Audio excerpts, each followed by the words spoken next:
The Pandava prince, wise Yudhishthira, strong Bheema, skillful Arjuna, brave Nakula, and Sahadeva. Five exceptionally talented brothers whose youthful exuberance made their Kaurava cousins very jealous. Things only got worse when Duryodhana found that everyone wanted Yudhishthira as king. It was their courage and skill that helped the Pandava princes survive several murderous plots, and as a bonus, they won themselves wonderful wives. Now let's get into the details of the Pandava princes. Pandu's five brave sons. Thousands of years ago, India was divided into many sovereign states. One of them was Hastinapura, ruled by the blind king Dhritarashtra. He had 100 sons who were called the Kauravas. The eldest was Duryodhana. Dhritarashtra's brother Pandu had ruled the kingdom earlier, but he had retired to the forest because of continued illness. Pandu had two wives, Kunti and Madri. There, in course of time, three sons were born to Kunti Yudhishthira, Bheema and Arjuna. Madri had two sons, Nakula and Sahadeva. Together they were called the Pandavas. The great sages of the jungle taught the Pandavas to read and write. Bheema, yes Gurudev, I will be there in a minute. The hard jungle life made them sturdy and fearless. When Pandu died, Madri burned herself on the pyre. Sage Vyasa came to console Kunti. Do not grieve, Kunti. I will escort your sons to Hastinapura. Arjuna, I heard from mother that we are leaving for Hastinapura tomorrow. At the palace, you will meet Bhishma, your great-grand uncle, Vidura, the wise minister, and our 100 cousins. I wonder how our uncle remembers their names. Next day, on their way, victory to the sons of Pandu. Arjuna, will we get such a warm welcome at Hastinapura also? At the palace, the blind king Dhritarashtra welcomed them with a show of love. Come, my sons. Sons indeed. And who are we? Bhishma, their great-grand uncle, loved them as much as he did the Kauravas. Dushasana, Duryodhana lived together as brothers with the Pandavas. Vidura too blessed them. Be worthy sons of the great Pandu. As the days passed, Duryodhana's hatred of the Pandavas grew. This Yudhishthira may one day become the crown prince, an honor which is yours by right, Duryodhana. The Kauravas envied the five princes. See how Arjuna never misses his mark. And look at Nakula riding a horse. The Kauravas were especially afraid of Bhima's great strength. Dushasana, look how he pulls our brothers like an elephant dragging timber. The more feats he performed, the more he was hated. Bhima has been underwater for quite some time. I hope he does not come up. Don't shake the tree, Bhima. We may fall down like dried leaves. Heh! During a picnic on the river, we will throw this boar into the Ganga. A good idea, Duryodhana, but let us poison his food first. The poison food made Bhima drowsy. You can rest and come later, Bhima. We are going ahead. This is a good opportunity to finish Bhima. They tied Bhima and threw him into the river. There are iron spikes at the bottom. He can't escape. And poisonous snakes too. Let us hurry before someone finds out. Near the palace gates, Yudhishthira met Duryodhana. Where is Bhima?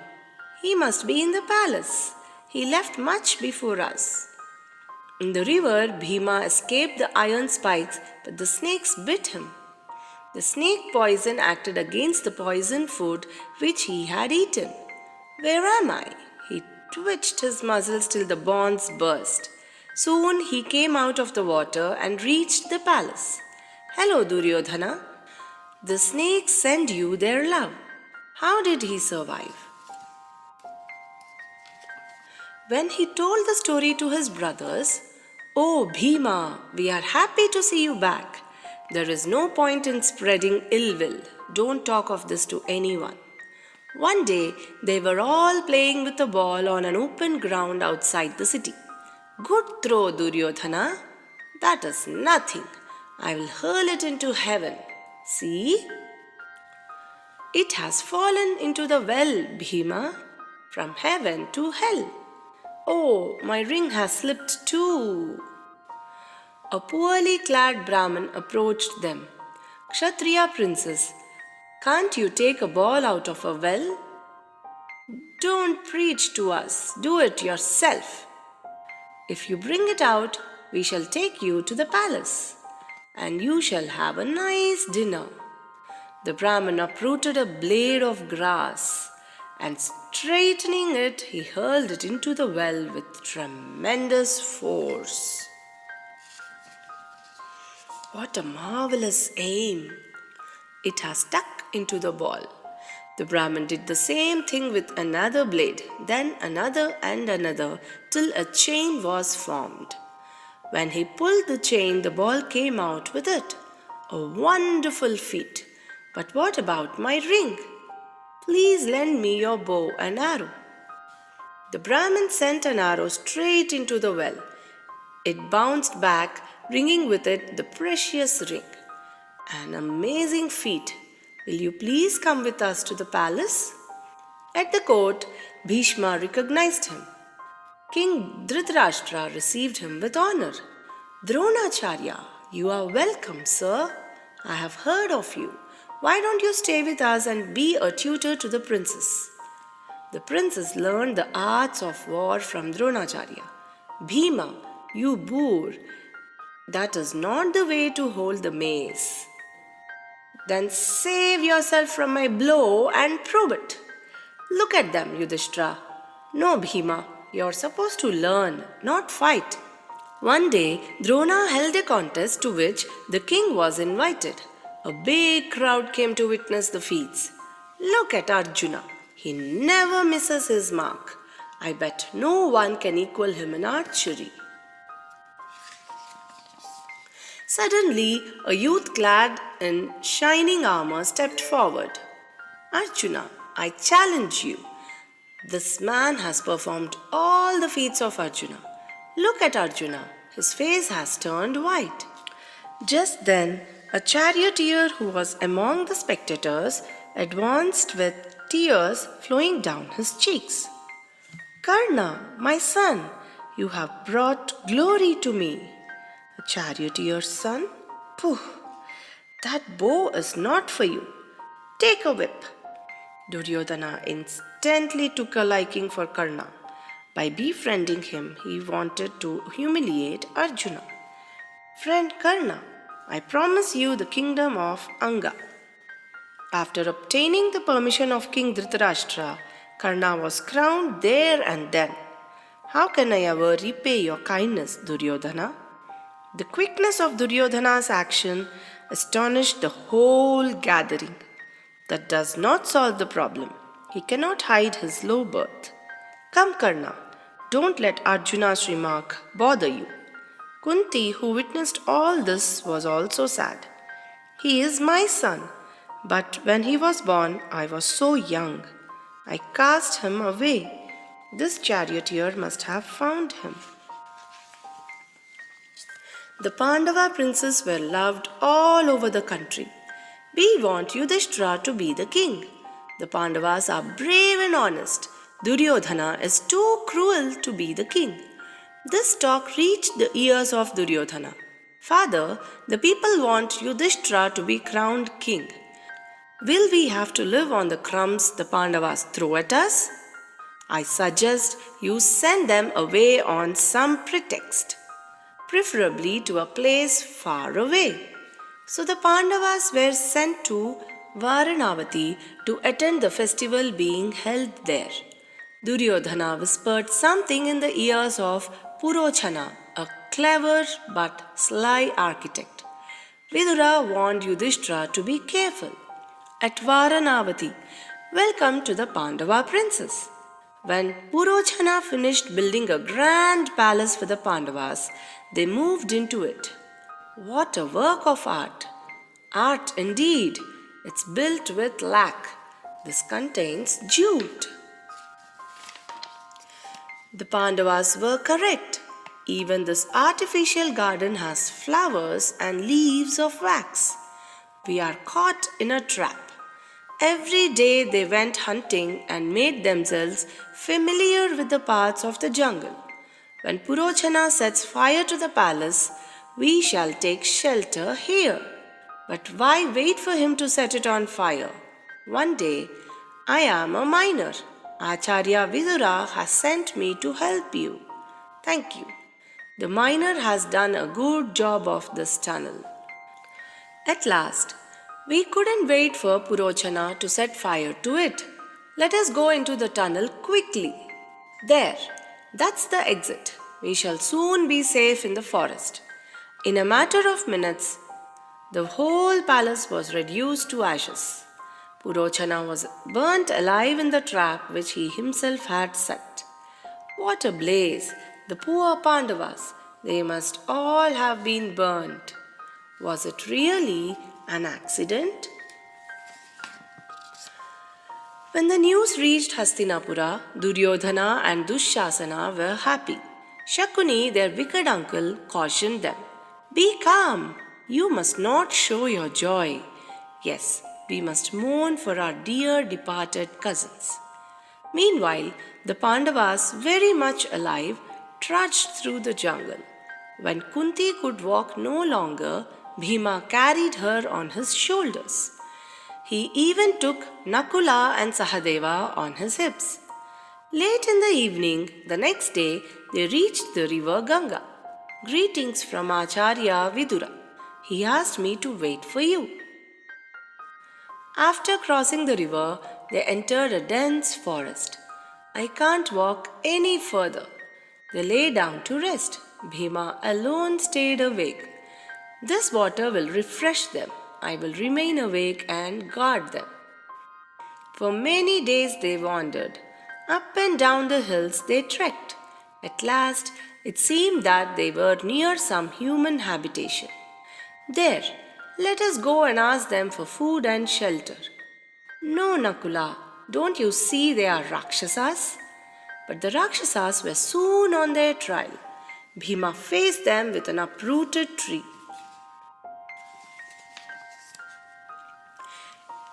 Hidambasura, the Rakshasa chief, stepped forward and tried to snatch the tree from Bheema's hand. A fierce duel followed, in which Hidambasura was killed. Soon, they want you to go with them and be their king.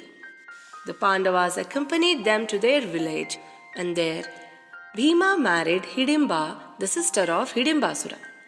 These Rakshasas are not such a bad lot after all, Yudhishthira. After some days, Bheema, I don't like this place. Let us go somewhere else. As you wish, brother. After a long journey, what is the name of this town, good man? Ekachakrapura. And you are welcome, good Brahmins. Good, he thinks we are Brahmins.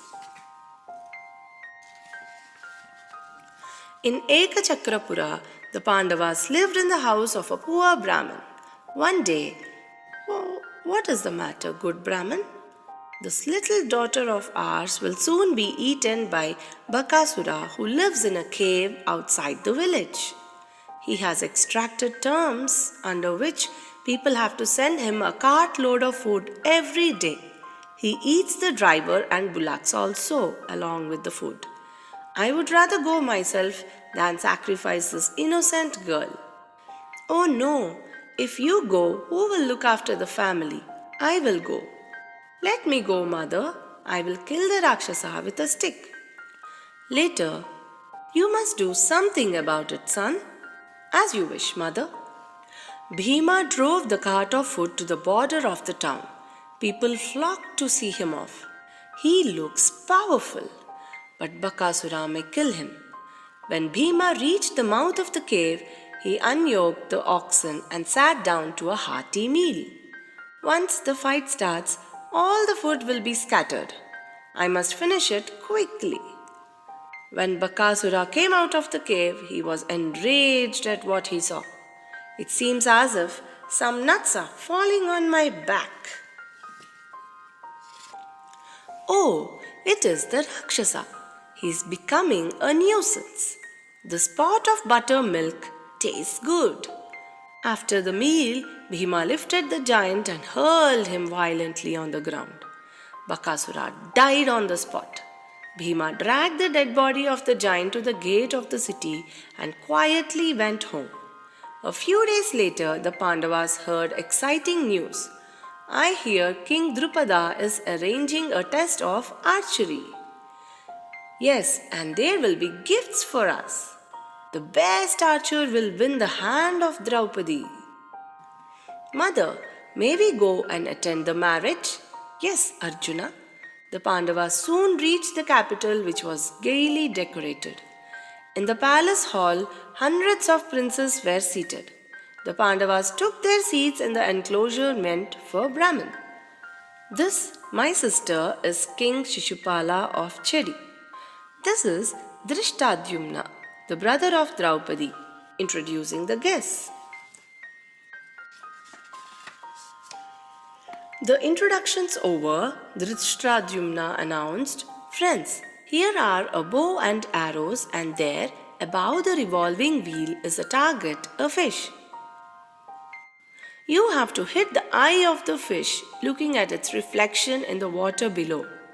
Whoever does this 5 times in succession shall win the bride. The princes tried one after another, but none could lift the heavy bow. This is no bow, no man can win the test. Duryodhana fell to the ground when he tried to lift the bow. Lord Krishna looked meaningfully at Arjuna, his cousin. Arjuna got up from the enclosure of Brahmins. With the permission of Drishtadhyumna, he lifted the bow, strung it, and sent 5 arrows in quick succession. Every arrow of his has hit the target. Fantastic! Draupadi garlanded him. There was an uproar in the hall. Duryodhana, we should not tolerate this. Yes, Shishupala, it is a disgrace to us all. Many of the princes rushed to the dais. Bhima came to help Arjuna. If anyone comes one step further, I will smash his skull. In the confusion that followed, Arjuna and his brothers with the newly won bride left for Ekachakrapura. King Drupada, however, was worried. Who could this brave Brahmin be? Father, I'll follow them and find out. Arjuna was eager to break the news to his mother. Mother, see what we have brought today. Whatever it is, Arjuna, you should share it equally among you. They are the Pandavas. Drishtadhyumna told his father all that he saw in Ekachakrapura. 5 husbands, I don't like the idea.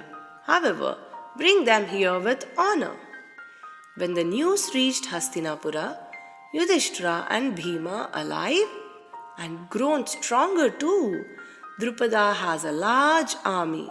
Let us attack Drupada and finish him and his 5 sons-in-law. Bhishma and Vidura advised Dhritarashtra. Bring them with honor to Hastinapura. No, father, I will never tolerate this. Give them half the kingdom and let them rule from Pandava Prastha. I hate them. I want to run away from here. Please put on a smile. We must pretend to welcome them. The Pandavas were invited to Hastinapura. A few days after their triumphant return, the Pandavas left for Pandava Prastha to build a new city. What a splendid city has sprung up in these ruins. It is all due to your grace, Krishna. Let us call it Indraprastha. They ruled from Indraprastha for many years. Lord Krishna was their friend and advisor. One day, Lord Krishna, our elder brother, does not agree that we should perform the Rajasuya sacrifice. But Arjuna, we can't perform the Rajasuya unless I am acknowledged the leader by all others. We will make them acknowledge you. Only if you defeat the wicked king Jarasandha will other princes acknowledge you as their leader. But Krishna, how can we defeat Jarasandha? Let's go to Magadha and challenge him to a duel. Disguised as Brahmins, Krishna, Bheema, and Arjuna reached the palace of Jarasandha. I accept the challenge. I shall fight. In the fierce fight that followed, Jarasandha was killed by Bheema. Bheema returned in triumph to Indraprastha. Kings from all over the country gathered to attend the Rajasuya sacrifice. But, Lord Krishna, the first honor on this occasion should go to you. I object to Krishna getting the place of honor. Do so, Shishupala, but not with your sword. As Shishupala made an assault on Krishna, the discus of Krishna cut off his head, and the Rajasuya was completed, which made the Pandavas supreme in the country. Victory to Krishna! Victory to Yudhishthira! Stay tuned for more stories from the Amar Chitra Katha series. Please like, share and subscribe for more such videos. Thanks for watching.